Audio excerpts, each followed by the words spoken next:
দেশে জনপ্রিয় দুই তারকা শাকিব খান ও চঞ্চল চৌধুরী দুইজন একসঙ্গে কাজ করেছেন তুফান সিনেমায়। শাকিব নায়ক আর চঞ্চল ছিলেন খল চরিত্রে। দুজনেই অভিনয় দিয়ে বাজিমাত করেছেন সেই ছবিতে। সেটি বক্স অফিসেও ম্যাজিক দেখিয়েছে। আবারও এই জুটিকে একসঙ্গে পর্দায় দেখার জন্য মুখিয়ে রয়েছেন ভক্তানুরাগীরা।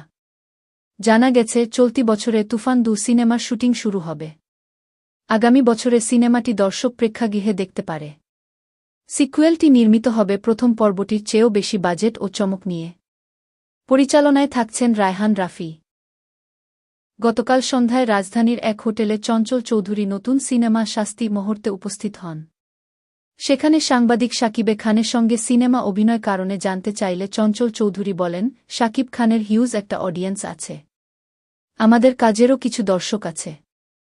সেটা তুলনামূলকভাবে হয়তো কম বেশি যাই হোক না কেন।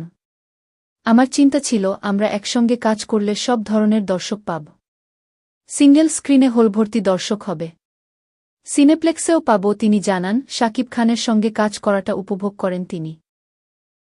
রবীন্দ্রনাথ ঠাকুরের ছোটগল্প শাস্তি নিয়ে ২০০৪ সালে সিনেমা বানিয়েছিলেন চাষী নজরুল ইসলাম।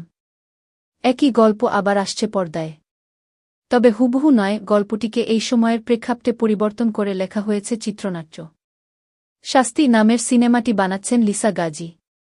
এ সিনেমার কেন্দ্রীয় চরিত্রে অভিনয় করছেন চঞ্চল চৌধুরী, পরিমনি, আনান সিদ্দিকা ও ঢাকার জনপ্রিয় সোশ্যাল মিডিয়া ইনফ্লুয়েন্সার লাকির রহস্যময় মৃত্যুকে ঘিরে সিনেমার গল্প।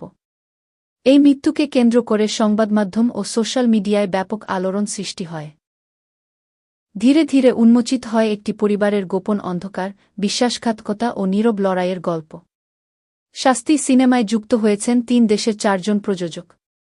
বাংলাদেশ থেকে আছেন লিসা গাজী ও আরিফুর রহমান, পাকিস্তান থেকে আবিদ আজিজ মার্চেন্ট এবং ভারত থেকে আছেন অপূর্বা বক্সি। নির্মাতা লিসা গাজী জানান, আগামী অক্টোবর ও নভেম্বরে শাস্তি সিনেমার শুটিং হবে। এর আগে সেপ্টেম্বর থেকে চলবে শিল্পীদের নিয়ে রিহার্সাল। এরপর বিভিন্ন আন্তর্জাতিক উৎসবে অংশ নেবে সিনেমাটি।